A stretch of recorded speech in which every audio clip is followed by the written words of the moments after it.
Bonjour et bienvenue dans notre podcast La Tour Sport, Santé et Mouvement.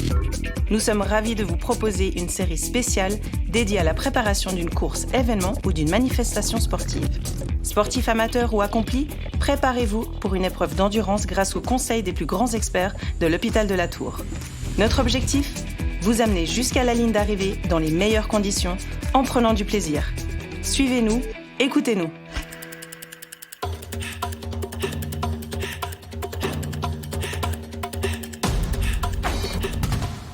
Je suis Sarah Chiarello et aujourd'hui, on se demande comment garder la motivation en courant avec le docteur Olivier Schmitt, psychologue du sport et de la performance à l'hôpital de la Tour. Olivier Schmitt, dans cette série, on parle tout particulièrement de course à pied. L'aspect qui nous intéresse aujourd'hui est essentiel pour toute activité sportive, encore plus lors d'épreuves d'endurance, c'est la motivation. Alors imaginons que je me sois inscrite à mon premier marathon ou course de longue distance. À quoi est-ce que je dois m'attendre d'un point de vue psychologique ? Oui, alors ça, c'est une bonne question. C'est vrai que les personnes qui courent une course de longue distance, notamment un marathon pour la première fois, ont souvent cette question de dire je me suis beaucoup entraîné, j'ai l'impression que maintenant, j'arrive un petit peu à savoir ce qui va se passer. Et puis, il y a toujours un petit peu cette angoisse ou cette appréhension d'avant la course, de me dire qu'est-ce qui se passera le jour de la course ?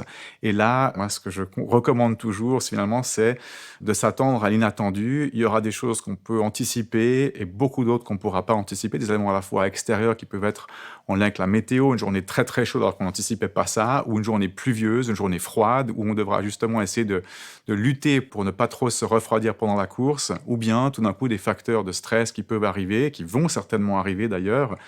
Et c'est vrai que je recommande souvent peut-être de se faire surprendre par l'inattendu et de pouvoir justement être curieux de voir ce qui se passe, de voir un petit peu où la course va les mener. On a envie souvent de contrôler beaucoup de choses lorsque c'est une première course et on se dit si plus je contrôle un petit peu tout, plus ça me donne la confiance de savoir que je pourrais y arriver.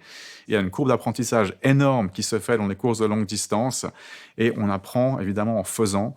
Et je pense qu'il faut être aussi ouvert à accepter qu'on ne peut pas tout savoir dès le début. Et il y a une chose aussi que souvent je recommande, c'est de pouvoir faire confiance à sa préparation. En général, ce que je remarque, c'est que la préparation physique a été largement faite, parfois même trop faite.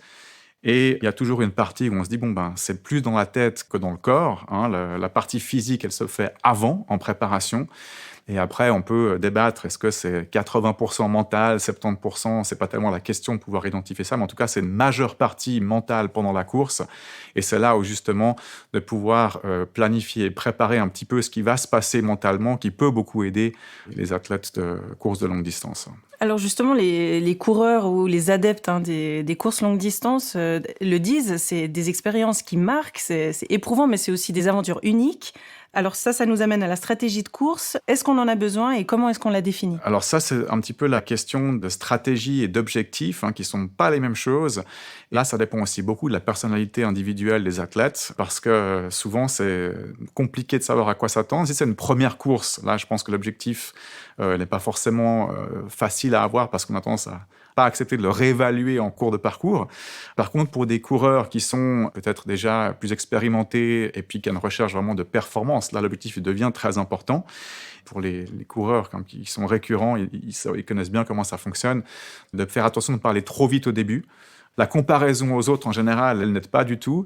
Certains aiment avoir une montre avec des pulsations et puis de courir aux pulsations pendant la première partie de la course. Puis ensuite, on fait ce qu'on peut. Ça, pour certains, ça fonctionne bien. Mais de pouvoir avoir des repères, je pense que ça, c'est très important. Et de savoir aussi qu'on aura tendance à vouloir aller un petit peu plus vite que ce qu'on a prévu et que les pulses vont aller de toute façon un peu plus haut parce que le stress va faire que le cœur bat un peu plus vite.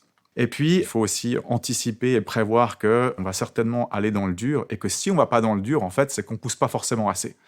Donc là, ça veut aussi dire pour les athlètes qui sont en recherche de performance, de se méfier justement de cette sensation de dire ça va, je suis serein, je suis confiant, tout va bien, parce que ça va dégringoler tôt ou tard.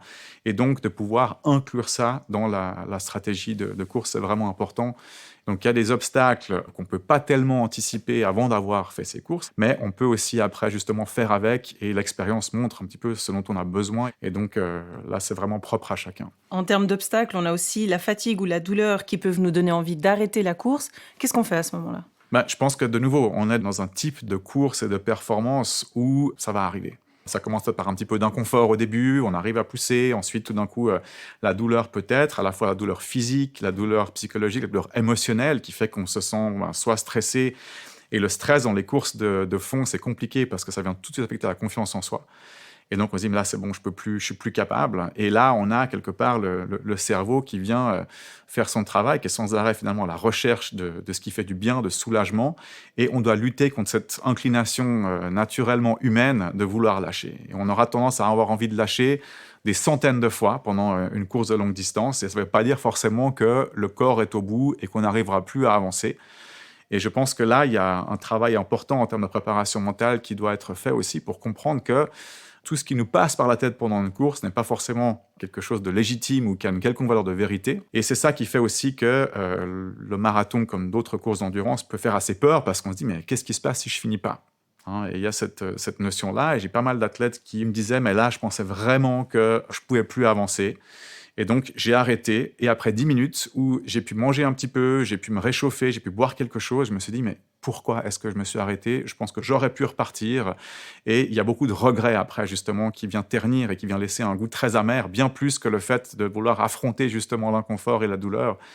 Donc, l'idée, c'est de pouvoir mettre toutes les stratégies qu'on peut pour justement aider à tenir la distance. C'est un vrai ascenseur émotionnel de Complètement. ce qu'on vit dans ces Complètement. épreuves. Ouais. Il y a donc cette notion d'échec. Que faire justement si en pleine course, je me rends compte que je n'arriverai pas à réaliser mon objectif? Alors ça, c'est plutôt valable pour les personnes qui sont en quête de performance, même si déjà de terminer une course de longue distance, c'est une performance en soi. Ça arrive souvent que l'objectif, qui ait pu être tout à fait réaliste à l'entraînement, qu'il ait pu être très bien travaillé, et souvent, ce qui passe, c'est que ça donne encore plus l'envie de lâcher. Hein. Si j'ai pas réussi après 10, 15, 30 kills à me dire: ben voilà, c'est bon, je suis toujours dans mes temps, il y a l'envie justement de dire: bon, de toute façon, à quoi bon, j'ai pas réussi. Et c'est pour ça, je pense que c'est important de comprendre que il faut toujours pouvoir avoir un plan B et même un plan C, de sorte à ce que on ait des stratégies de pouvoir rebondir, parce que on sait que même si on a envie de jeter l'éponge, on préfère finir la course, même avec un temps qui n'a pas forcément été celui qu'on avait projeté, que d'arrêter parce que justement on était dégoûté par le fait qu'on n'a pas réussi à pouvoir tenir ce temps-là. Et donc là, on parle vraiment du regret qui peut être un moteur très, très important aussi pendant la course. De dire: ben, il faut que je continue, il faut que je pousse parce que j'ai pas envie d'avoir vraiment ce goût amer qui reste, me dire, mais qui reste des jours, hein, parfois des semaines, de dire: mais en fait, j'ai lâché, j'aurais pu quand même essayer de faire quelque chose, et je me suis laissé tomber. Est-ce que le corps ou le cerveau a une mémoire par rapport à ça? Quand on vit un échec pendant une course, on s'arrête. Vu qu'on parle de motivation, est-ce qu'on va avoir plus de mal après à fixer un nouvel objectif, s'inscrire à une nouvelle course? Non, je pense que ça peut être un très bon moteur d'avoir envie de se dépasser. Par contre, évidemment qu'il y aura toujours un stress supplémentaire. Peut-être que le stress augmente avec, on va dire, l'échec. Mais en même temps, sans l'échec, on n'arrive pas forcément à apprendre ce qui fonctionne, à apprendre ce qui fonctionne moins bien. Et c'est vrai que, en tout cas, dans la manière dont je travaille avec les athlètes, c'est pas dans l'idée de réduire le stress, réduire l'inconfort, ni d'augmenter la confiance, c'est de pouvoir faire avec. De savoir qu'on va toucher hit the wall, comme on dit en anglais, où là, ben, on va vraiment avoir l'impression qu'on n'arrive plus. C'est à la fois physique, à la fois physiologique, à la fois émotionnel, à la fois mental. Et c'est, ben, qu'est-ce qu'on va faire dans cette situation-là, hein? C'est facile quand tout va bien de dire: bon voilà, ça, bon, je vais y arriver, je me suis bien entraîné.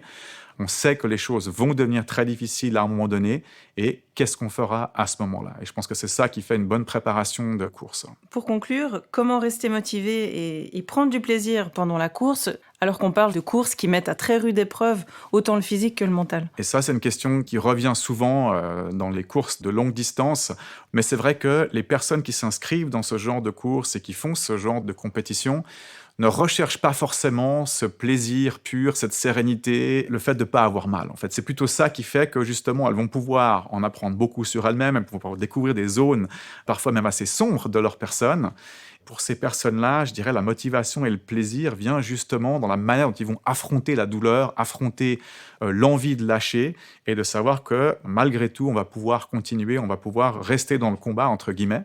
Pour les personnes qui s'engagent dans un marathon, ils savent que c'est pas un voyage à Disneyland, donc ils savent que justement, ils vont arriver à devoir pousser leurs limites, et je pense que la satisfaction à savoir comment est-ce qu'on va s'y prendre dans ces moments-là, ça peut être beaucoup plus plaisant qu'on va dire que le fait d'avoir un plaisir, parce que c'est l'absence de douleur ou l'absence d'inconfort. Olivier Schmitt, pour résumer, quels sont les éléments à retenir quand on parle de motivation pour la course à pied et les épreuves longue distance? Pendant la course, la motivation, on la définit peut-être en termes de quantité, hein, est-ce que j'ai envie de continuer ou pas, mais on se réfère aussi à la qualité de la motivation, de savoir si, qu'est-ce qui fait que je me suis inscrit à cette course, qu'est-ce qui fait que j'y participe, quel est le sens que je donne justement à cette course-là. Et je pense que quand on parle de qualité de motivation, on accepte aussi bien plus le fait qu'il y aura de l'adversité, le fait qu'on ne sera pas sans encombre. Et ça, je pense qu'effectivement, c'est le moteur de la motivation. C'est l'adversité qui est vraiment un engrais pour pouvoir se développer à la fois en termes athlétiques, mais aussi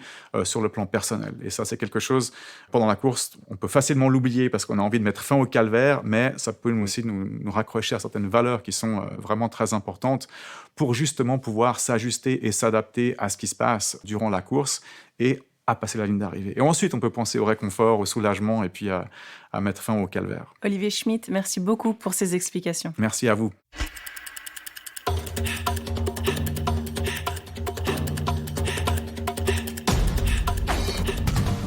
Si ce podcast vous a plu, abonnez-vous à La Tour, Sport, Santé et Mouvement, disponible sur Spotify, Google et Apple Podcasts.